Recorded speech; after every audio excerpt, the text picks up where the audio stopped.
right, we're at about 11:32 here, so we'll go ahead and get started. Rajesh, do you want to get us started with a quick introduction here? Yep, sure, definitely. Welcome everybody. Good morning, good afternoon, or good evening from wherever you're joining. Um, Thanks for joining our weekly webinar.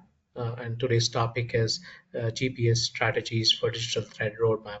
So before we jump into the details of this webinar, just a few items about GoToWebinar.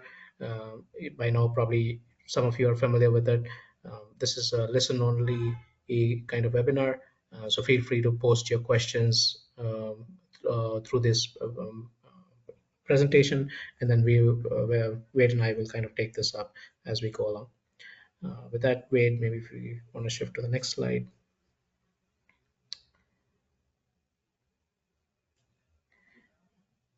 Awesome.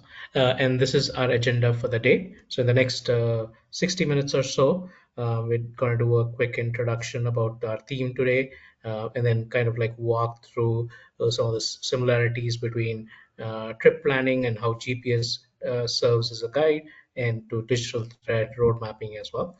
And we'll kind of talk about a small example of a digital thread roadmap and how it is beneficial. And there's a call to action at the end of it.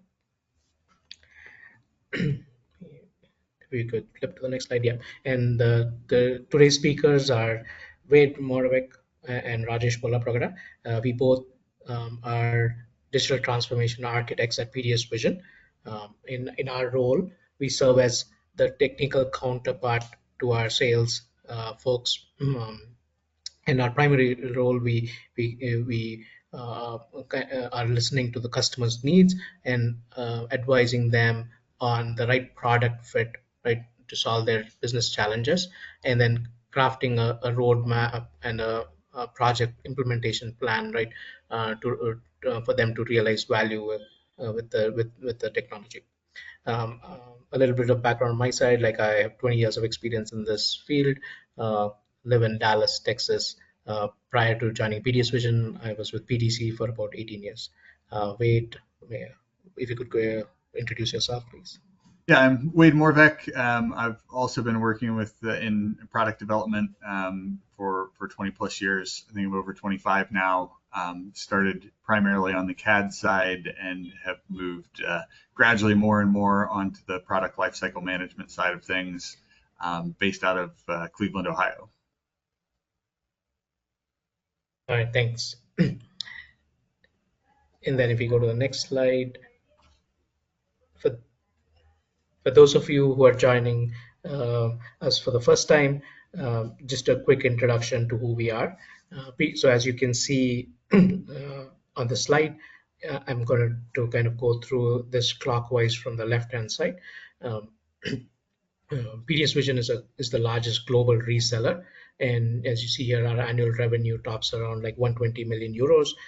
We have over 440 employees globally, right, and most of them actually come with deep technical knowledge, right, or years of experience, having worked in this field. As I keep going down here, in the closed loop product development process, as a reseller, we strive to go beyond just being a vendor, right, to be a trusted partner to help with accelerated adoption of the technology, understanding right sizing their the investment for the for our customers, providing them training, and then assisting them where necessary, even with optimizing the systems with our managed services. So those are a few things to highlight here. And then going through this here to the bottom right side, one of the biggest differentiators we have is our global presence. So we operate out of 13 different geographies. While we can provide you the global touch, we can also serve your local regional needs as well. And here on the top, you can see the bifurcation of the different industry verticals where our customers come from. There are a few names that I've mentioned here. I'm sure you would probably associate yourself to one of them in that vertical.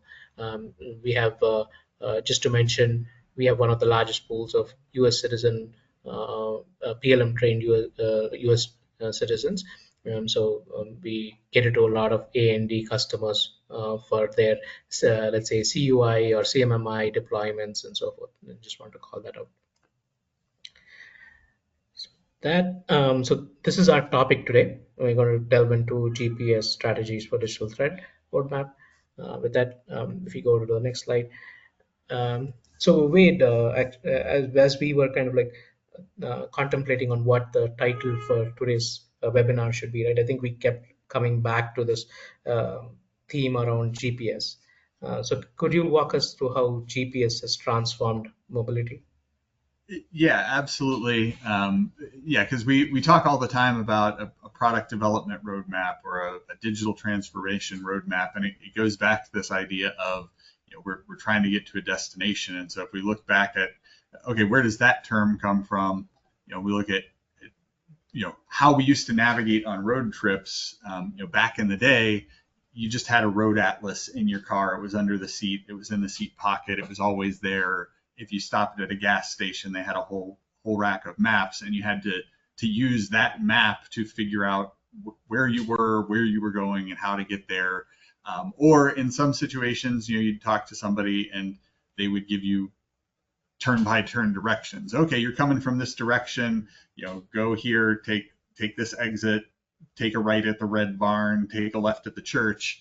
And some people still try to do that. When I'm talking to my mom and she's trying to tell me where I'm going, she tries to give me turn-by-turn directions. I keep interrupting and saying, can you just tell me the address I'm going to? I don't need to, I'll figure out how to get there. I don't need that anymore. But that was how we did it for many, many, many years. And then in the 90s-ish era, early 2000s, things improved, and we could just go to like MapQuest and put in where we were trying to go, and it would give us directions, and we could print them out and take that piece of paper in the car with us and try not to hit anything while we were reading it and trying to follow along with that directions. And that was great. Use the map on our own to try to figure out those turn-by-turn directions. But it still had challenges, because if there was something unexpected, if there was a road closed that we didn't know about, if you accidentally missed one of the turns and you sort of got off of those directions, it was very difficult to get back onto them. You didn't know where you were. You just knew you weren't seeing the next turn you were supposed to be seeing. So there were still challenges, and so you'd end up calling somebody and having them look stuff up and give you new directions. So GPS, global positioning systems, can tell us exactly where we are at any moment in time using the magic of satellites. And so now we know where we are.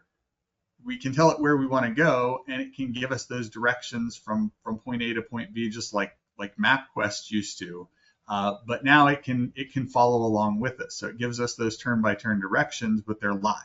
Right in the car, it's telling us when we need to turn. It's giving us a graphical indication of that. It's showing us which lanes we need to be in. And then if other things pop up, if we take a wrong turn or we ignore what it's telling us to do, it's going to recalculate, and it's going to tell us those updated directions. It can give us traffic information. So there's all these new benefits that came along beyond just knowing how to get from point A to point B. It really helps us to do that. So it makes it a lot simpler.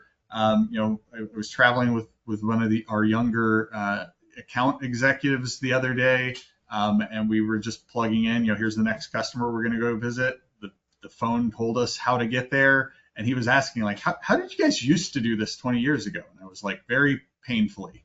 You'd use a map, you'd call the hotel, you'd ask them how you get there, and we made it work, but it's just so much easier now. And so we talk about roadmaps for how to improve our processes, and our goal is, okay, let's take this idea of the GPS and these additional benefits we get to that, and try to modernize that roadmap idea as well. Perfect. Yeah, exactly. I can attest to that. Like, GPS for me has been a lifesaver, right? Like, I think I wouldn't be able to like orient a map and know which direction is not. I use it going home from the office in the evening because I just don't want to pay attention to what I'm doing. Let it do the work for me. Yeah. That's yeah, it's definitely transformed, right? So in that sense, like I know you mentioned a few things, right? So can you give us an example of how we apply this when it comes to the context of digital thread Yeah, product roadmap? absolutely. And I think a lot of this is pretty intuitive. That's why we use the roadmap term in the first place. And so when we think about a digital thread roadmap or a digital transformation roadmap, we want to know what is our starting point. So that's, our current systems and processes that we're currently using within our product development process. We need to know our destination. Where are we going? The GPS, you put in your destination, that's what it's going to give you directions to. In this case, it's the future state of those systems and processes. How do we want to improve? What do we want to be doing a year from now? What do we want to be doing 2 years from now? And then we need the magic of it all. How do we get there? What's the route? What are all of the twists and turns we need to take in order to get from point A to point B? And so that's that implementation plan to move from the current state to the future state. What technology do we need to implement? What order do we need to implement it in? How do we need to configure it? And then again, one of the key points that makes the GPS so useful and where we really want to try to improve this road mapping process is our current location. That continuous assessment of where we're at on this road trip. So if we've gone off track, it can give us an update. Here's your new path. But the same thing here. It's a continuous assessment of where we're at on the implementation plan and what we want to do next. And are we still trying to follow that same path, or is there a reason that we want to sort of deviate and do something new? So, when we're looking at this from a digital thread road mapping perspective, a lot of times we sort of document this. So here on our sort of digital thread rings, we can identify what technologies do we currently have implemented, what are we currently using, where are we starting from, and then what is our destination, where are we trying to get to, what additional tools are we trying to implement or integrate, and then the route between those is sort of that implementation plan. So what are the different phases that we're going to use to implement this technology? And then the current location is, again, that continuous assessment of our current sort of digital thread maturity. How far have we progressed? Where did we start? Where are we at now? Do we still see those same priorities that we saw when we started, or have things changed and maybe we need to take a detour because we realize we have different priorities than we originally thought? So that's sort of how it aligns is we're, where are we starting, where are we going, and how do we get there, and then making sure that we're on that path. That's right. Yeah. So that's so true. So many similarities, right? Like I said, roadmaps are not static, and I think you rightly said it. We need to be adaptive, right? Market conditions change, new regulations are imposed, new sanctions are there, and therefore we need to always be able to revisit and see if and how we need to change course, right? So that way we still can reach that destination, because that there is some value in that destination. Either we're saving costs or we're able to generate more revenue and so forth. It's great. So how can our customers actually, what kind of tools, can you highlight some tools our customers have that they can use before starting their digital thread journey? Right. So that's the big question is, okay, how do we sort of figure this out? How do we figure out what our starting point is? How do we figure out where we're trying to get? And we do have some tools that can help with that. So again, if we stick with this analogy of the sort of the digital transformation road trip, if we're getting ready for an actual road trip, one of the first things we need to know, or a couple of the first things we need to know, is what is our starting location? And so, modern Google Maps has the ability to just say, okay, start from my location. I identify where I'm at, and that's where we're starting from. But in addition to that starting location, you also need a sort of how equipped are you to get to your destination? So especially if you're taking a longer road trip, you want to check your oil, or maybe go get an oil change. You want to see, are we on empty? Do we need to go fill up the car? If we're leaving to drive to the beach and we're leaving at 3 a.m., We probably don't want to start with a trip to the gas station, so maybe we go the night before. Is our check engine light on, and do we care? What's our tire pressure look like? All those types of things, just to make sure our car is going to get us to the destination and we're not going to end up with any problems along the way. And so to look at those things, where are we starting from, and are we in a good position to start?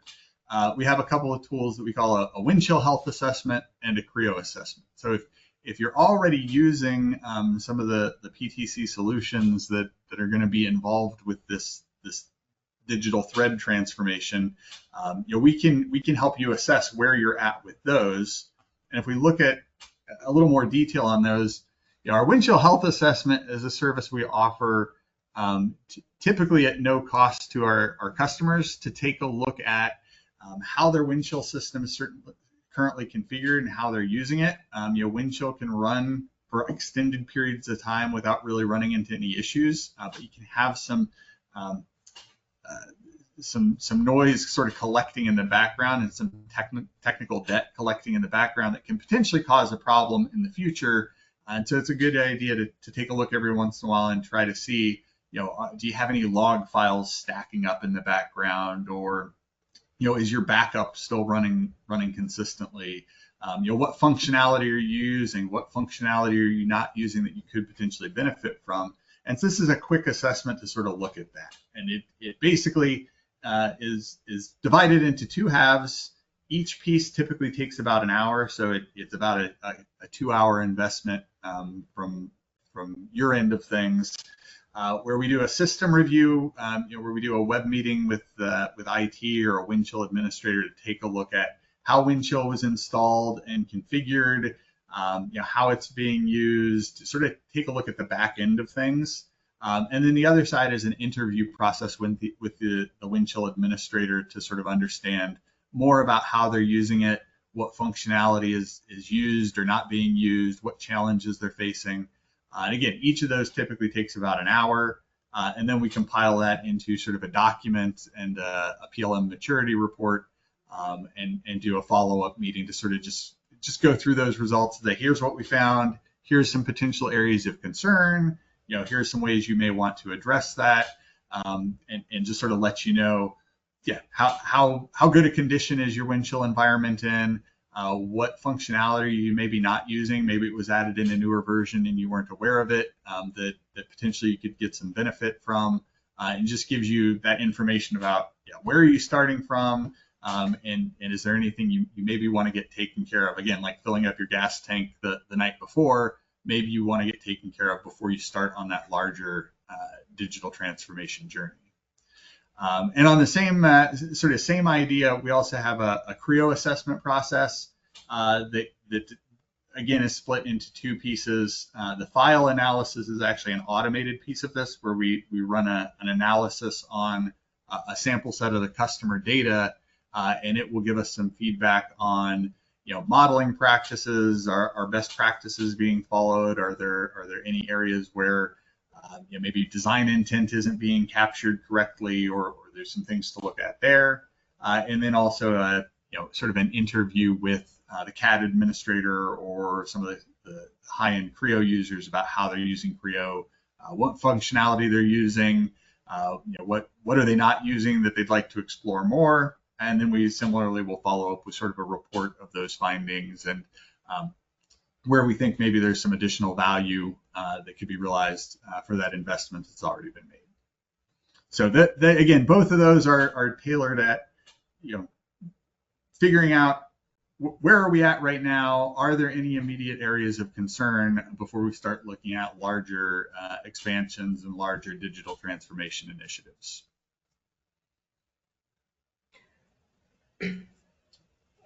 Yeah, excellent, David. I think it reminds me generally in this step, right? Like there are probably a few other things to consider before you start, but the motto that Cub Scouts have about be prepared, right? So they have a checklist of things to keep before we go to camp, and I think that's like so hugely beneficial. Yep, definitely.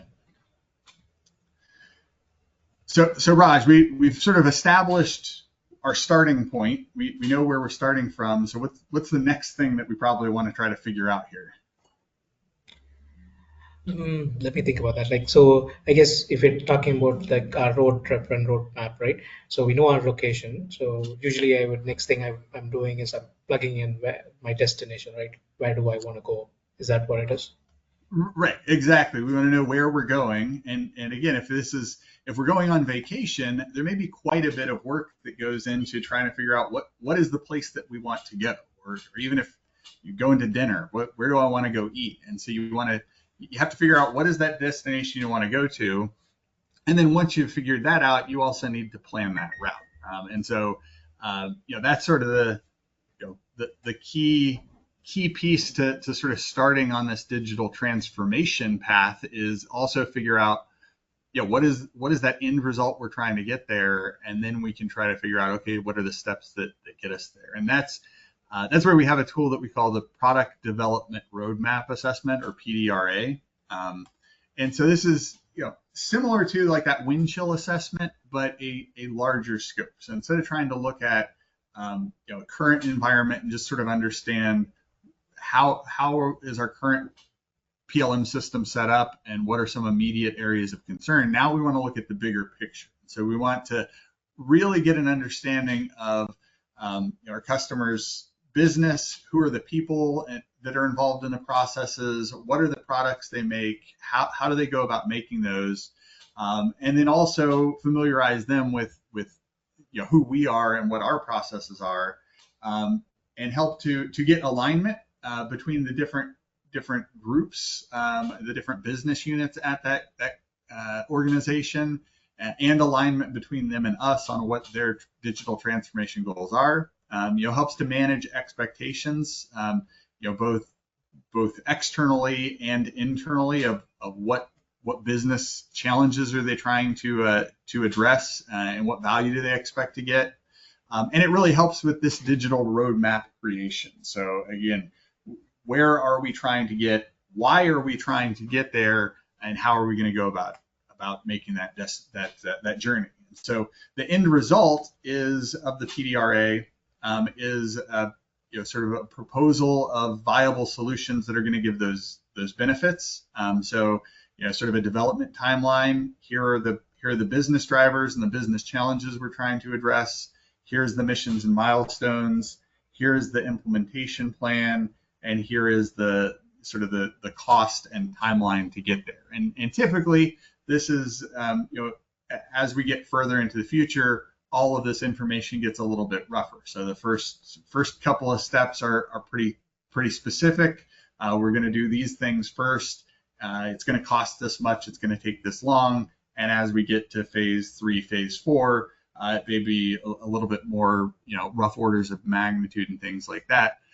Similar to, again, if you're plotting your directions, getting out of your driveway and getting to the freeway is typically going to be pretty consistent.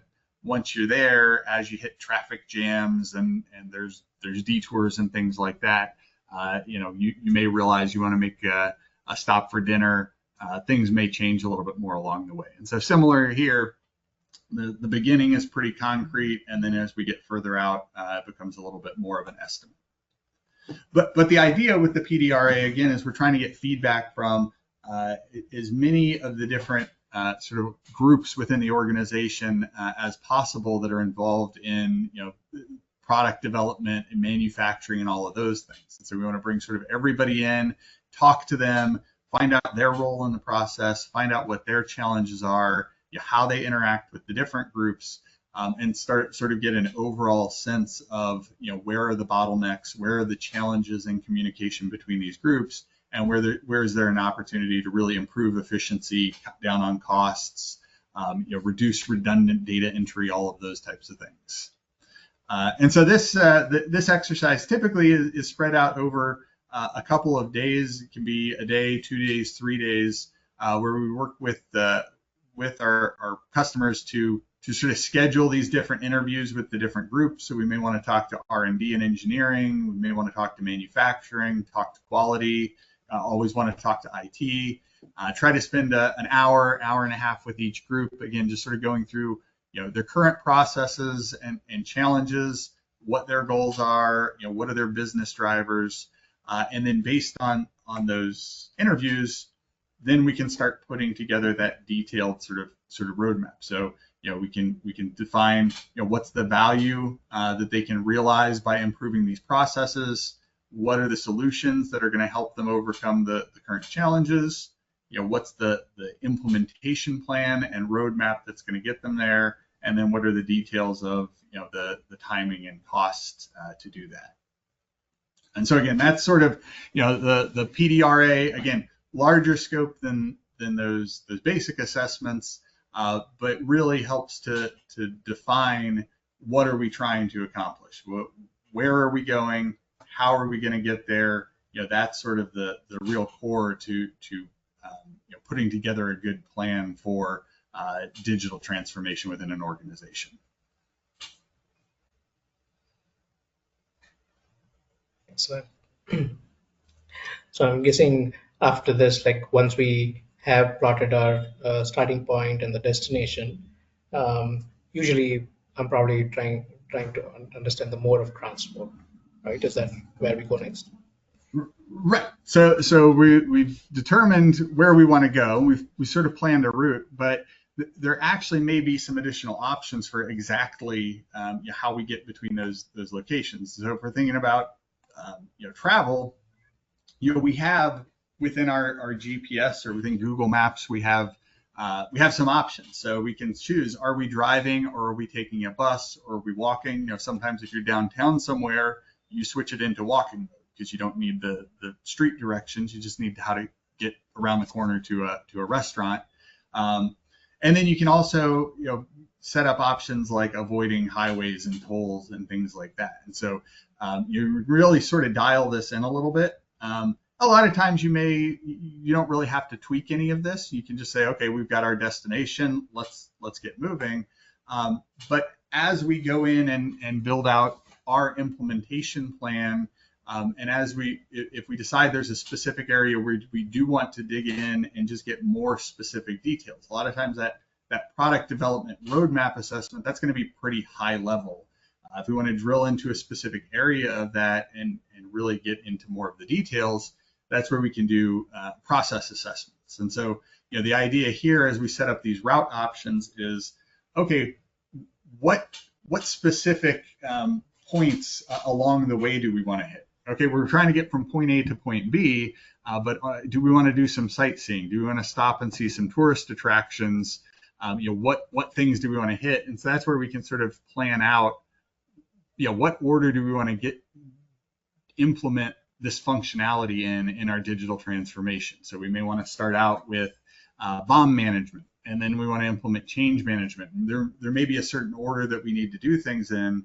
And so as we build out this roadmap, we can also define this more detailed implementation plan that's sort of looking at the specifics of exactly what we're doing along the way. Similarly, if we're looking at something like change management, if we're sort of at that leg of the trip, maybe we want to define some more of those specific options there. And so we can do a process assessment really focused on that one area of the business. So instead of looking at sort of this overall picture like the PDRA does, we can say, okay, let's go in and analyze the current change management process, really look at the details of who's involved in that, what are the gaps between what we're currently doing and what we'd like to be doing, and what we can get out of the box with a solution like Windchill, and figure out what it's going to take to really capture our requirements for our change process in Windchill. And then within each of those, we can sort of have an engagement process for sort of the rollout of each of those things. So if we're really trying to do an improvement for a specific process, within that, we can do sort of almost a Scrum sprint where we're going in and doing a workshop. We're establishing, doing a gap analysis to see what is our to-do list to try to capture our current requirements. We can do some configuration of the system to try to close those gaps. We can reevaluate, and we can go in and sort of do those step-by-step improvements. So again, once we get to that high-level roadmap, Now we can go in and building out the implementation plan and potentially doing some of those process assessments in some of those key areas. We can really dial in sort of the details of that.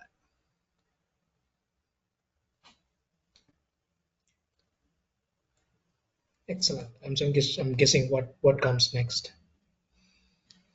So next, up to this point, we're really very similar to the traditional roadmap. We've sort of picked out our destination, we mapped something out. But like I said, with GPS, where we really start getting into some of the benefits of it, is the dynamic nature of it.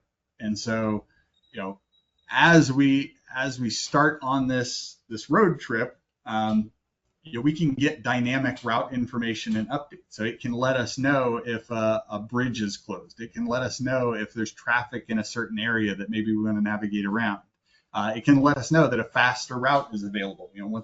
Once we start making progress, there's traffic in a certain area. If we take a different path, maybe we can get there faster. We can also make changes on our own. We can start getting hungry, and we can just tell it to search along our route for a restaurant or a gas station, and we can just sort of add that to the map. And so that's this idea of basically keeping our roadmap up to date. Doing these consistent reviews of here's the path we were on, here's where we're at now. How have our business sort of initiative changed? Maybe we have an acquisition of another company. So getting them integrated in maybe now is a higher priority than what we thought.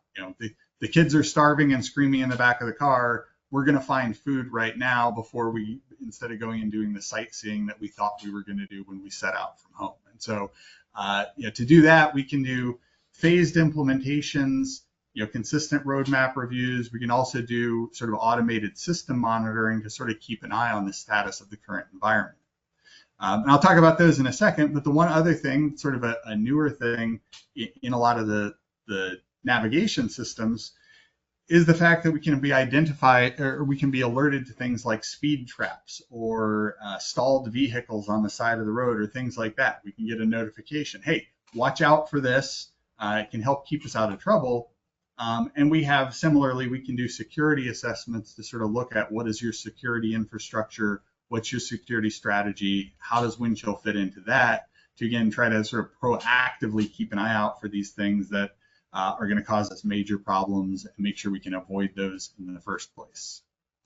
But going back to the first three things on the list there, the phased implementations and those types of things, again, typically when we lay out these roadmaps, it's not going to be one sort of linear path that is all prerequisites. It's going to be multiple different phases, and that gives us a lot of flexibility to sort of get to the end of one of those phases, do that reassessment, look at where are we at now, and make sure that we're still on the right path. And if we've taken a turn and we've taken a detour and we realize our priorities have changed, or we need to take a different path to get back toward that eventual destination, we have that flexibility to go in and change that and move those phases around and reprioritize things as we go, based on the fact that we're keeping that current status information up to date. And similarly, with some of our STAR support offerings, like managed services, we do that roadmap planning as a part of that. So there's sort of a built-in cadence where we're reviewing the roadmap. Where are we trying to get? Where are we at on that path? What's our current situation?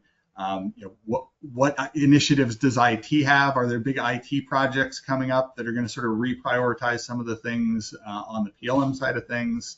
And then we also have that proactive system monitoring where we can, again, have some tools that sort of keep an eye on, if you think about it as, what's the traffic? Are there bridges out? And make sure that we're adjusting for those things. We have some monitoring of your Windchill environment that can catch problems before they creep up on you. You can have a status page and just make sure that you always sort of know anything that's coming down the road and you don't build up that technical debt.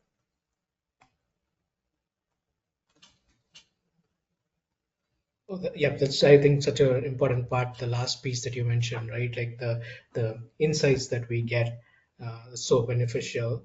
And again, I just reminds me of some of the recent things that we've been hearing from customers, right? There are more bad actors. They're trying to get access to a lot of data, right? For getting an advantage, and sometimes not having the right things can put a big damper, right, in our roadmap if your system gets hacked. So having all the right processes can help so much. So Definitely. what other things should we or how do we guarantee continued success on this digital thread now that we've established a route, we've selected the right options and all that? What else should we consider? Right. So there are a few key things we want to make sure we have in place, as early as possible as we sort of start down this path. And so some of these, um, you know, probably if you've done any types of IT type projects in the past, this all sort of makes sense. You want to have executive sponsorship. So you want somebody that is ensuring that you're going to have resource availability and alignment. If you're heading out on a road trip, you want to make sure that your phone battery is fully charged, or you have a cable in the car to charge it, so that you can make sure that you have access to all of that information. Same thing here. You want to make sure you have somebody that has access to budget, somebody that's going to make sure, when we do those PDRAs, that it's asking for time from a lot of valuable people in the organization. And so you need somebody that's saying, yes, this is important, and can get all those people's time, make sure they understand that it's important, make sure that there's alignment on that. And like we talked about, the phased approach just makes it easier to adopt things. Following directions, that's part of the reason the GPS is nice compared to the old printed MapQuest directions, is it's just giving you the direction you need when you need it, instead of having a whole page and having to search through that every time and try to figure out what step am I on, what am I supposed to be doing next. And that implementation in phases just makes it easier to adopt the new technology, get used to these changes in processes. Organizational change is never easy, but doing it in that phased approach helps to make it a little bit easier. And it also gives you that flexibility that we talked about, that you can decide after a certain phase, okay, we now realize there's something interesting nearby. There's something that's going to give us additional business value that maybe we should do now. Maybe we're going to rearrange the rest of that roadmap, and the phased approach allows you to do that. And I sort of led into the third one here, which is employee adoption. Organizational change is hard, making sure that the people that are going to be using the system adopt it. And so that ties into executive sponsorship, that phased approach, and making sure that people understand this is important organizationally, making sure they understand if they feel like this is taking a couple extra steps for their part of the process, that there's benefit down the line. There's reasons overall as an organization that that's important. Helps to ensure that they're going to keep using the system, and that's going to make it successful. And again, that's just like, you can't ignore what your GPS is telling you. If it keeps telling you to turn left, you ignore it, it's going to keep telling you to make a U-turn, and you're going to get lost anyhow. So, the employee adoption, making sure you have that executive sponsorship, that's making sure people understand that, really helps with that adoption as well, along with making sure you're giving those users the mentoring and the training that they need. And then having a support structure. We talked about some of the new GPS tools, the fact that it gives you traffic updates, the fact that it tells you where there's speed traps. A lot of that's based on other users reporting that stuff, or lots of people using the system. And that helps out with these digital transformation efforts, as well as knowing that you have internal and external resources that can be called on. If you have questions, you have people that you trust that you can go out and get reliable answers to, and can provide support and help make sure that you're staying on that correct path, is also sort of a key to making sure that you're successful. Yep. So these are like really important pillars, as you mentioned, right? I may just add one more, is that, yeah, selecting the right partner also is like, so in a way, like having the right governance, having the right relationship with the vendor that's going to implement, right? And seeing them as a strategic partner will help, let's say, for the companies as well to lean on the vendor to maybe expand capacity if they want to accelerate faster, right, or slow down capacity for changing times. So yeah, this seems pretty helpful to ensure that we are staying on track. So let's maybe see if do you have an example of how all of this comes together? Maybe a particular use case that you can show us. Yeah, so there's lots of ways this can all tie into each other, and again, that's one of the important things is making sure that this is flexible to apply to a lot of different situations. So here's an example where again we're trying to maximize our current investment, and essentially what we determined with this particular organization was that where they could really benefit was being able to do like a distributed AR product review. So they're trying to review for manufacturability their product sort of on the shop floor, and that was really presenting a lot of challenges to them. And so where we ended up was that that was sort of the end goal. To get there, they needed to have the ability to do that collaborative AR design. So you need sort of an AR experience that you can then use to do the product review.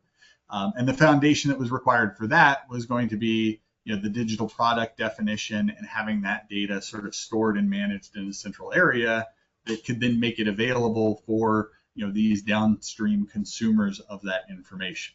And so those were sort of the steps that needed to be in place. And so to sort of get here and identify this, we use these assessments to sort of tease out all of that information. And so these are some of the different assessments that we talked about, sort of organized based on the first, right, the longer the duration of that is, not necessarily that entire time we have listed is not necessarily working directly with the customer, but it's doing the interviews, doing those workshops, and providing the feedback from it.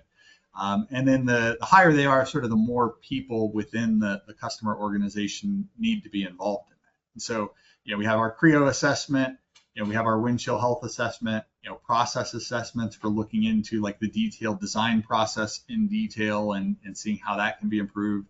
And then we have the PDRA. And you don't always need to do all of these pieces. So like in this example that we're just looking at, we really only had to do a couple of these assessments. The one was the wind chill health assessment to sort of look at how they were currently managing their 3D CAD data. Was it in a wind chill system? Were they using access controls? Were they managing all of the data that was needed? Were they using life cycle and change processes and all of that? Sort of understood where that starting point was on that innermost ring.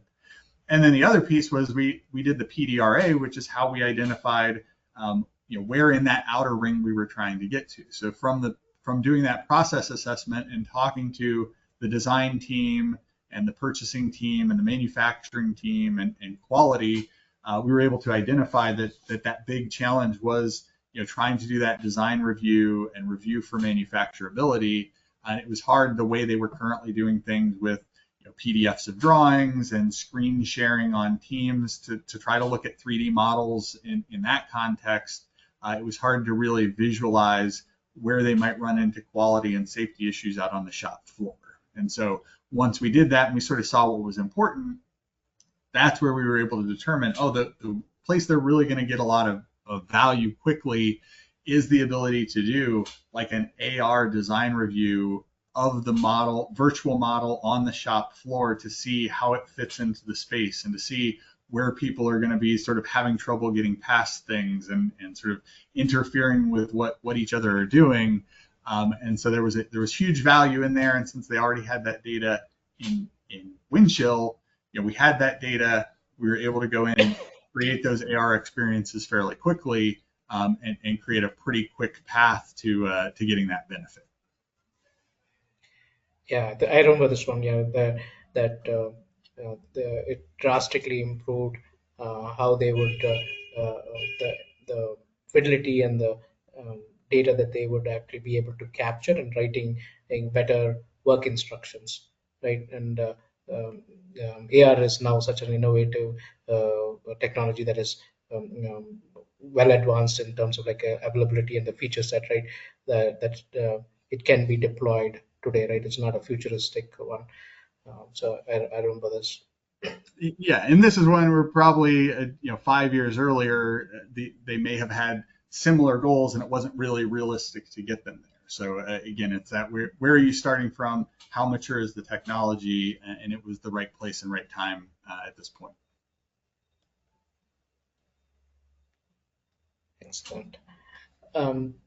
So now that we've kind of walked through those steps, right, on how one would lay out this digital transformation, I'm sure a lot of our listeners here are in roles where they're responsible for the digital transformation within the organization. So what do you think is what should our listeners do next?